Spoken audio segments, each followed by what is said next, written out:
The rest of the West. We'll talk. So just some quick news, nothing too crazy. Like I said, we're in June right now. It's early June, so we're in like the quiet time. We're about to really be in the quietest time of the NFL season. Between the OTAs and between training camp where players are kind of told, like, all right, stay in shape. We'll see you guys in a little bit kind of thing. And then they come back ready for training camp. But we're hitting that time right now, so there's not a whole lot going on. But we will start with the Arizona Cardinals. The Arizona Cardinals are one of the favorites to trade for Philadelphia Eagles tight end Zach Ertz. So another possible weapon for Kyler Murray. They are loading up. This NFC West division is absolutely no joke. Potential weapon. I don't know if I said that, but if Ertz were to come to the Arizona Cardinals, I mean, that's not good news, all right? It's not good news for the rest of the NFC West at all because, I mean, he's obviously a pretty strong weapon out there. So, and then that would really mean that the four tight ends, the four starting tight ends in the NFC West, like you'd have to say this is like the tight end division. Tyler Higbee is the absolute man, all right? Tyler Higbee is the champion. You got George Kittle. I mean, he's one of the best players in the NFL today. Not the best. We've got the best, but he's up there as far as, you know, just like the brute force at the tight end position. He's way up there. The Seattle Seahawks took one of our guys, Gerald Everett. We know what Gerald Everett can do. He's kind of struggled with catching the football, but if he does, it takes 3-4 dudes to take him down. So that's a tough dude as well. And then if the Arizona Cardinals can pull off Ertz, this division is insane with some of these tight ends. So Arizona Cardinals, they're in that conversation. Nothing official yet. We will keep an eye on it. The Seattle Seahawks are now heavily involved in the Julio Jones conversation. Apparently, we are hearing that Russell Wilson and Julio Jones have been having conversations. And, this kind of ties back into a little earlier in the offseason when Russ just pretty openly was like, I'm tired of getting hit. Like, he was just talking to Dan Patrick, and he's like, you know what? I'm not having fun all the time, man. Like, it sucks sometimes. And I mean, we saw the Green Bay Packers. Aaron Rodgers is like, hey, I'm not really happy with this. I like this wide receiver. Can we get some more weapons? And they're like, okay. Sure, Aaron. Yeah, we'll get right on that. But the Seattle Seahawks were like, all right, we need to fix this. What do we need to do? All right, we'll sign some offensive linemen. Who can we get?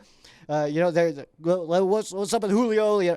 They're at least trying. So I think that Russ is in there, and I don't think that's going to change. But that's they're in that conversation. We'll see what happens there. And the Seattle Seahawks, they're strong. We're all strong teams in this division. That's redundant to say, honestly. The San Francisco 49ers. The Niners did release quarterback Josh Johnson as well as tight end Daniel Helm, and we'll visit with Delanie Walker today on the 2nd, and have signed wide receiver Andy Jones. So those two spots vacated and are opening up for Andy Jones and potentially Delanie Walker. I did not see official news that he had signed. I don't know what time that visit was supposed to happen, though. So it's possible that's already, maybe it's happening right now. Maybe he's sitting there right now agreeing to a deal. I have no idea. But Delanie Walker, former, I remember most with, maybe that's all he's played. The Titans, that sounds right? I don't know a whole lot about Delanie Walker. I haven't followed his career super intense. Let's talk about these coaches, all right? Because the NFC West is a very strong division. We know that. We all know that. All the other NFC West people know that. I know the AZ sports fan. He knows how strong this division is. We know CG Sports. We know, what is it, CG Ruthless? Yeah, he knows. Steezy, he knows. Yeah, they all know. This division is absolutely insane. So let's go ahead and rank these coaches, all right? I'm going to start on number 4. This is Kliff Kingsbury. I don't think that's really a surprise. Is he awesome? I don't know yet. I really don't know. Does this year tell us if he's awesome or not? It will tell us if he's not, because that roster is pretty loaded up. So if he can't pull it off this year, and if the Cardinals again hit another slide like they did last year, I mean, that says something. I think that says something. I think it said something last year. I'll be completely real with you guys, but this is really like a make or break kind of season for Kliff. If he doesn't put it together this year, the Arizona Cardinals really might see a new head coach in the 2022 season. Number 3, I'll probably get heat from this. Heat for this one. But number 3, I'm going with Pete Carroll. I don't think Pete Carroll is everything that everybody else says he is. All right, I think a lot of that is Russell Wilson. Did you know that Pete Carroll, without Russell Wilson, is sub 500 in the NFL? Russell Wilson's, I mean, he's a Hall of Famer already. He was drafted by my Colorado Rockies, who I don't really care for baseball anymore, but I'm technically a Rockies fan, I guess. But, Pete Carroll, sub 500 without Russ. I mean, we know some of his coaching decisions. Some of them are on the biggest stage ever. Some of them are the most notable wrong coaching decisions of all time, at least one of them. So, yeah, I think it's reasonable to put Pete Carroll at number 3, at least today. Number 2, I'm going to put Kyle Shanahan, which leaves Sean McVay for number 1.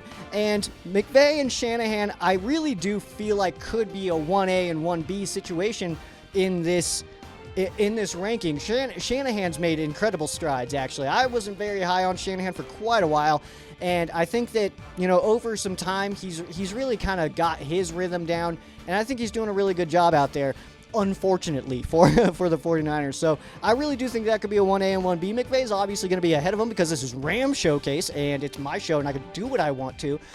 So I think that they're really, really even, though. McVay, honestly, if we looked at their head coaching careers, I mean, similar, comparable winning percentages. Each of them lost a Super Bowl in, their second seasons or something like that. So, yeah, I mean, I think that's completely reasonable. But those are my coaches' rankings. We got Kliff Kingsbury number 4, Pete Carroll at number 3, Kyle Shanahan at number 2, and your Los Angeles Rams head coach Sean McVay as, in my opinion, the best head coach in the NFC West today. Rams fans, my favorite kind of people. Thank you guys so much for getting all the way to the end of this video. Appreciate the heck out of you guys, sincerely, from the bottom of my heart. On this side here, what I'm going to need you guys to do, if you have not already, hit that subscribe button, hit that notification stuff too. You know exactly what I'm doing and when. And if you liked this clip, you'll probably like the entire episode. I'll link that one right here. Thank you guys so much. Go Rams!